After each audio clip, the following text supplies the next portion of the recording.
Bismillahirrahmanirrahim. Assalamualaikum warahmatullahi wabarakatuh. Perkenalkan, saya Muhammad Reza Aldirawan dari kelas 3B Teknik Komputer dan Jaringan dengan NIM 42519039. Di sini saya akan membuka presentasi terkait dengan materi dari algoritma genetika. Sebelum kita melangkah lebih jauh ke dalam materi dari algoritma genetika, kita terlebih dahulu harus mengetahui apa sih dari pengertian dari algoritma genetika itu sendiri. Algoritma genetika adalah sebuah algoritma yang memanfaatkan proses seleksi alamiah yang dikenal dengan proses evolusi, yang dimana di dalam algoritma genetika ini merupakan juga salah satu metode adaptif yang biasa digunakan untuk memecahkan suatu pencarian nilai dalam suatu masalah optimasi, sehingga di dalam algoritma genetika ini didasarkan oleh seperti proses genetik yang ada di dalam makhluk hidup, seperti perkembangan dari generasi ke generasi, dari populasi secara alami atau secara cepat ataupun lambat dapat mengikuti prinsip dari seleksi alam itu sendiri, yang biasanya itu mengidap atau meyakini sebuah prinsip yang dimana siapa kuat dia yang bertahan. Selanjutnya, dasar-dasar dari algoritma genetika. Tentu saja algoritma genetika tidak langsung ada atau terjadi begitu, namun algoritma genetika terjadi karena didasari oleh beberapa hal. Yang pertama itu persaingan di dalam algoritma genetika ini terjadi di dalam antar individu dalam populasi, bersaing untuk sumber daya alam dan pasangannya, seperti bahwa yang disebutkan sebelumnya bahwa di dalam algoritma genetika itu sendiri adalah sebuah proses seleksi, yang dimana seleksi ini terjadi di alam, yang alam menyeleksi individu-individu yang dimana bahwa yang terkuat akan bertahan, sehingga dengan adanya proses persaingan antar makhluk hidup maka terciptalah individu-individu yang kuat. Yang kedua yaitu penyebaran gen. Mereka yang paling sukses di setiap kompetisi akan menghasilkan keturunan yang lebih baik daripada individu-individu dengan kinerja yang buruk, yang dimana ketika persaingan terjadi dan menghasilkan sebuah individu yang lebih kuat dibanding individu lainnya, maka akan tercipta sebuah individu yang lebih kuat atau lebih baik ceritanya dibanding individu yang sebelumnya, sehingga terjadi penyebaran gen yang dimana individu kuat itu tersebut sendiri. Yang ketiga itu generasi. Gen atau generasi dari individu yang baik akan menyebar ke seluruh populasi, sehingga kedua orang tua yang baik kadang-kadang akan menghasilkan keturunan yang lebih baik pula dari kedua orang tuanya. Jadi ketika telah selesai persaingan penyebaran gen, maka ada generasi. Tentu saja ketika penyebaran gen terjadi, maka akan memunculkan sebuah teori yang menghasilkan bahwa ada individu yang kuat, yang dimana individu kuat tersebut menyebarkan gennya memberikan gennya kepada anak-anaknya, sehingga gen tersebut diwariskan dari generasi ke generasi. Dan selanjutnya ada regenerasi, di mana regenerasi itu sendiri adalah seperti pergantian generasi, yang dimana kayak recovery lah ceritanya, yang dimana generasi terbaru ini biasanya lebih cocok dengan lingkungan mereka, sehingga generasi ini bisa menyelesaikan dengan keadaan lingkungannya. Karena generasi itu seperti halnya dengan algoritma tree, yang dimana kayak setiap generasi ada ayah, ibu, lalu turun kembali ke anak-anaknya dan turun kembali. Di regenerasi ini akan menyesuaikan terhadap menyesuaikan terhadap lingkungannya. Jadi setiap generasi yang ada, maka generasi saat itu juga akan melakukan regenerasi terhadap lingkungannya. Setelah kita membahas dasar-dasar dari algoritma genetika itu, selanjutnya kita melangkah ke aspek-aspek penting. Di dalam algoritma genetika terdapat aspek penting yang harus dilakukan dalam menggunakan algoritma genetika. Yang pertama itu mendefinisikan individu. Kenapa kita harus terlebih dahulu mendefinisikan individu di dalam sebuah algoritma genetika? Dikarenakan di mana individu tersebut menyatakan salah satu solusi atau penyelesaian yang mungkin dari permasalahan yang dia angkat, sehingga sehingga dari individu itu sendiri bisa dikatakan dan kromosom atau merupakan kumpulan gen. Jadi seperti yang sebelumnya saya sebutkan bahwa dalam satu populasi itu terdapat biasanya beberapa individu yang di dalam individu itu tersebut nantinya akan diproses melalui proses seleksi. Yang selanjutnya yaitu mendefinisikan nilai fitness. Mendefinisikan nilai fitness yang dimana adalah ukuran baik tidaknya sebuah individu yang baik tidaknya dengan solusi yang didapatkan. Kan setelah kita menyelesaikan bahwa individu yang akan digunakan adalah seperti ini, maka kita menyeleksi manakah individu yang akan digunakan, bahwa kita kayak ceritanya kita memilih individu yang paling kuat, lalu kita seleksi sesuai dengan proses konsep pemikiran dari algoritma genetika itu sendiri. Yang ketiga, pembangkitan populasi awal, di mana di dalam proses ini biasanya dilakukan dengan menggunakan pembangkitan acak seperti random. Jadi ketika kita melakukan proses seleksi dan menghasilkan beberapa hasil yang baik, kita melakukan pembangkitan populasi awal dengan menggunakan individu-individu yang ada. Setelah itu kita melakukan proses seleksi yang dimana di dalam proses seleksi ini kita menyeleksi kembali individu mana yang nantinya akan digunakan.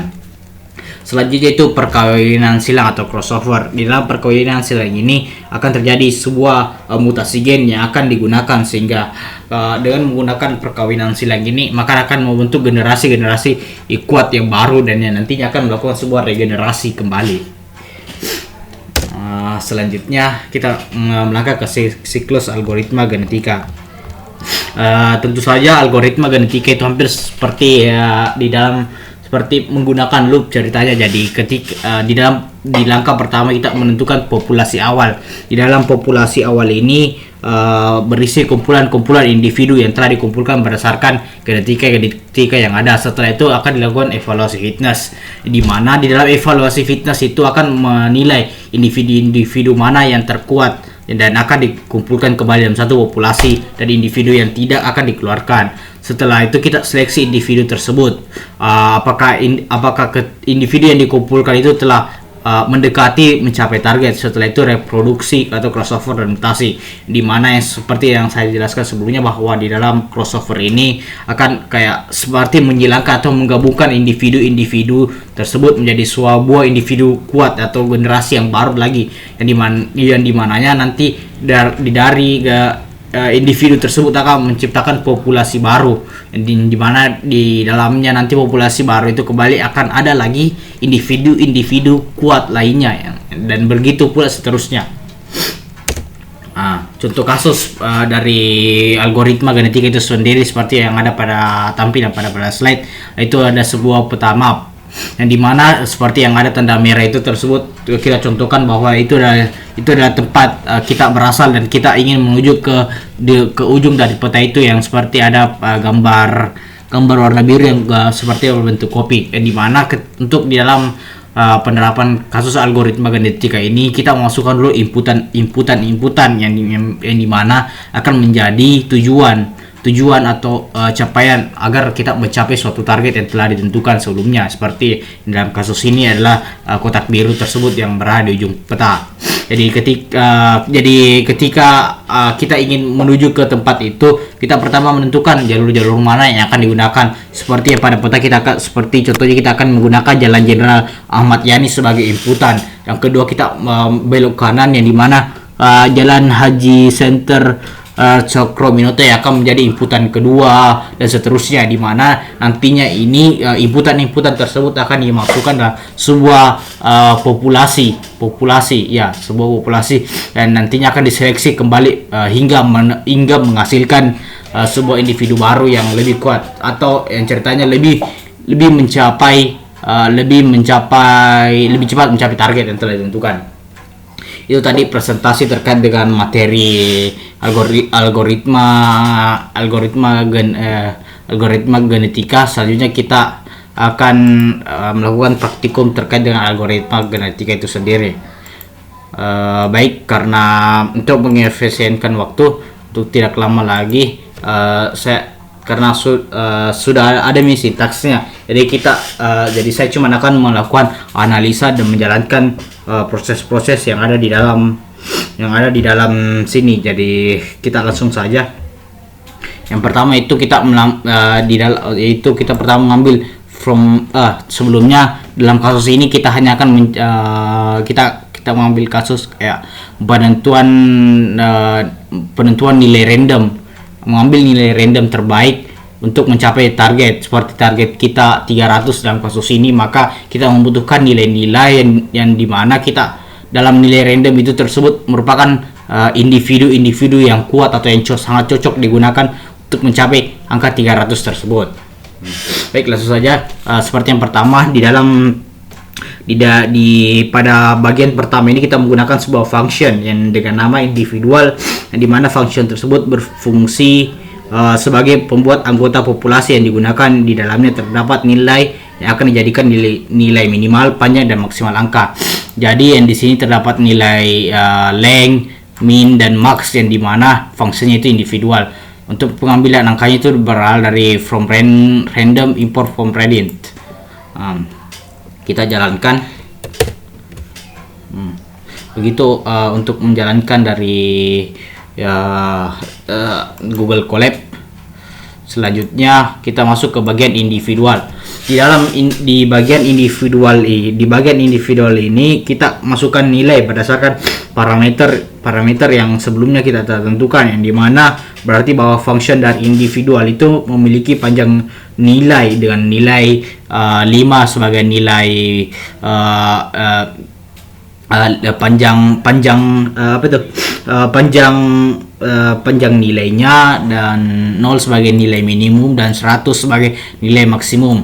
Kita jalankan, dan begitu juga dengan yang bagian selanjutnya kita jalankan juga. Setelah itu kita mendefinisikan populasi yang yang dimana di dalam populasi ini berisi tentang individu yang telah diambil sebelumnya. Jadi di dalam populasi ini kita lagi membuat sebuah function yang dimana, dan function tersebut bernama population, yang dimana di dalam function tersebut berisi sebuah kumpulan individu yang bersatu, sehingga di dalamnya juga terdapat sebuah terdapat kayak min, max, length, namun berbeda dengan yang sebelumnya. Untuk individual, untuk populasi ini kita menambahkan sebuah count, yang dimana count ini nantinya akan mengambil individu-individu yang terkumpul, individu yang terkumpul sesuai dengan definisi dari populasi itu. Populasi bahwa di dalam populasi terdapat beberapa individu di dalamnya, begitu. Terus kita jalankan untuk populasinya. Kita panggil populasinya dengan inputan 5, 50, dan 100 seperti yang telah diberikan pada parameter population. 5 adalah panjang datanya seperti ini, 1, 2, 3, 4, 5, terus 5 kembali untuk isinya, 0 untuk nilai paling minimum, sehingga di dalam angka ini tidak terdapat nilai yang kurang dari 0, dan 100 adalah nilai maksimumnya, sehingga tidak terdapat nilai yang melebihi 100. Setelah berhasil jalan, kita melangkah ke langkah selanjutnya, yaitu kita mengimpor sebuah library operator dari add dan function tools dari reduce, dan dimana di bagian ini kita menentukan nilai fitness yang terbaik dari populasi atau individu yang telah dikumpulkan sebelumnya. Jadi di sini ada kayak semacam bagian yang dimana dalamnya ada individual. Berarti yang di bagian sini yang isi dari individual tersebut. Kemudian target merupakan capaian yang akan nantinya dicapai, seperti dalam contoh kasus yang sebelumnya di PPT saya jelaskan bahwa yang kotak biru.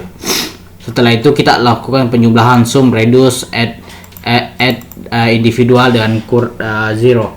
Terus kita masukkan kembali hasilnya ini ke dalam sebuah variabel dengan nama XA. XA ini dalamnya ada individual yang kita isi, dengan berdasarkan parameter 5 sebagai panjang nilai, 0 sebagai minimal, dan 100 sebagai maksimal. Setelah itu kita panggil nilai function exa itu tersebut, maka akan mengeluarkan output seperti di gambar. Setelah itu kita panggil hasil fitnessnya dari exa dan 300 ini adalah capaian target yang akan dicapai nantinya. Setelah itu kita masuk ke def grade pop dan target, yang dimana di dalam def grade pop itu kita kembali membuat sebuah function dengan nama grade, yang dimana di dalam grade tersebut terdapat dua variabel dengan nama pop dan target. Validasi pop pada populasi dan target merupakan target yang akan nantinya dicapai. Setelah itu kita jalankan dulu XB population. Di dalam XB population ini hampir sama dengan XA, ya kan. Ini XA untuk individual dan XB adalah untuk population. Jadi kita membuat sebuah variabel baru dengan nama XB yang di dalamnya terdapat population. Jadi population ini parameternya ada count, length, min, dan max. Jadi count ini untuk datanya seperti yang parameter yang sebelumnya tadi. Terus kita panggil variabel XB-nya dan akan mengeluarkan output yang seperti pada gambar. Terus kita panggil grade. Grade ini yang mananya nanti akan yang di dalam grade ini nanti akan dipanggil dan mengeluarkan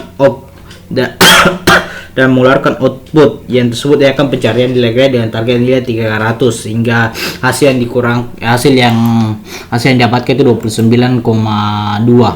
Setelah itu kita melakukan sebuah import data, yang dimana bukan import data, kita mengambil kemudian lagi sebuah random nilai random dalam library random.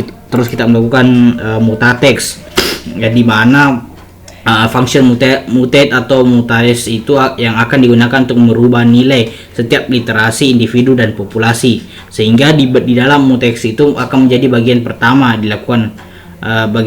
untuk melakukan seperti kayak mutasi atau crossover ceritanya. Kita jalankan. Setelah itu kita hampir sama pada XA dan XB. Di sini kita lagi membuat sebuah variabel dengan nama G yang di dalamnya terdapat population dengan population dengan beberapa parameter seperti count, length, min, dan maksimal datanya yang akan dicapai dalam populasi itu tersendiri. Setelah itu kita panggil mutatext atau mutasi. Kita mutasikan populasi yang ada. Jadi setelah dilakukan mutasi terdapat yang dimana J itu adalah mutatext atau mutasi yang terjadi, dimana J awal itu terdapat beberapa individu yang seperti ini. Jadi di dalam individu ada beberapa individu 1, 2, 3, 4, 5. Jadi terdapat 5 individu dengan nilai random, dan individu terjadi mutasi sehingga pada angka 4 untuk keterangannya lah seperti bisa dilihat pada gambar, yaitu terjadi pada angka 1.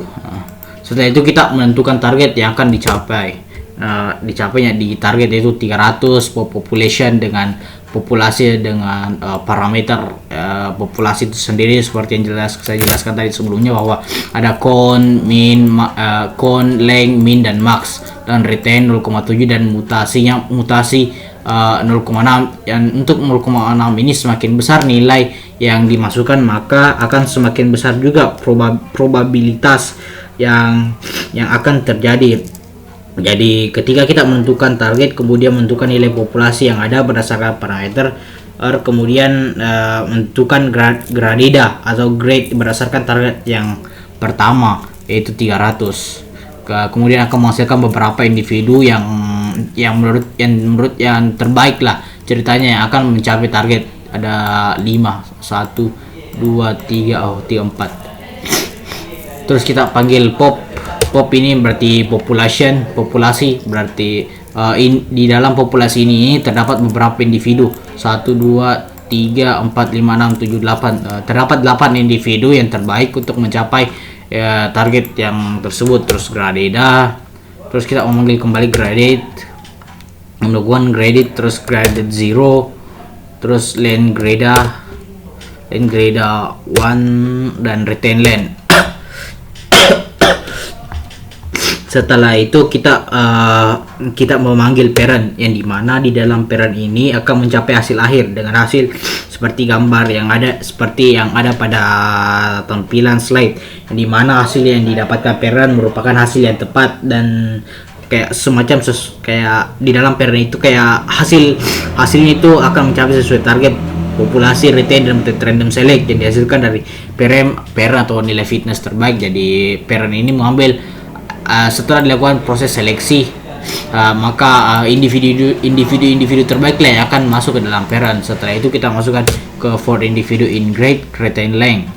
Jadi jika di sini kita mengambil kembali nilai mengambil nilai random yang dimana kita ini mengambil kayak gimana dia menjelaskannya di bagian kayak mengambil nilai yang kayak semacam yang tersisihkan lah dari parent tersebut, sehingga kita hasil yang didapatkan sehingga mendapatkan nilai parent berdasarkan hasil nilai fitness terbaik yang telah didapatkan. Adapun seperti yang ada di dalam gambar itu generic diversity adalah individu yang mungkin tersisih dari proses yang terjadi sebelumnya, di mana proses tersebut hanya mengambil nilai fitness terbaik saja. Setelah itu kita jalankan individu random mutasi, hampir sama genetic diversity. Di sini kita hanya mengambil parent lanjutan dari hasil mutasi. Jadi di sini kan sudah terjadi mutasi, di sini kita ambilkan kayak mutasi kembali dengan nilai randomnya, terus kita panggil parent length. Jadi di sini kita melakukan sebuah crossover. Di sini kita melakukan sebuah crossover atau persilangan lah antara nilai-nilai terbaik yang telah didapatkan dengan nilai-nilai juga yang telah didapatkan di bagian-bagian sebelumnya. Setelah itu kita melakukan mengolah secara semuanya. Kan yang saya lakukan tadi kayak semacam simulasi untuk algoritma genetika. Contoh kasusnya itu dapat dilihat seperti di bagian line 29 ini. Di sini ada sintaks lengkapnya, ceritanya digabungkan, jadi mendapatkan fitness history awal yaitu 68,6 yang menghasilkan nilai-nilai seperti ini. Dan untuk mengecek bahwa apakah target yang telah didapatkan itu sesuai dengan apakah individu yang didapatkan tadi itu sesuai dengan target, kita eksekusi di sini. Jadi di sini kita mendapatkan hasil individu, di mana individu ini individu ini merupakan kayak hasil fitness terbaik lah, atau hasil yang didapatkan untuk mencapai yang terbaik, yang dimana angka pertama itu 78, 28, 63, 97 dan 34. Jadi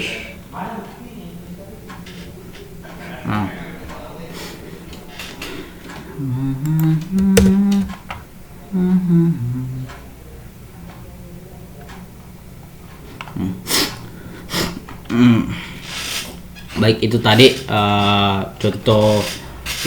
contoh presentasi dari saya dengan menggunakan algoritma genetika. Lebih dan kurangnya mohon dimaafkan. Sekian dari saya. Assalamualaikum warahmatullahi wabarakatuh.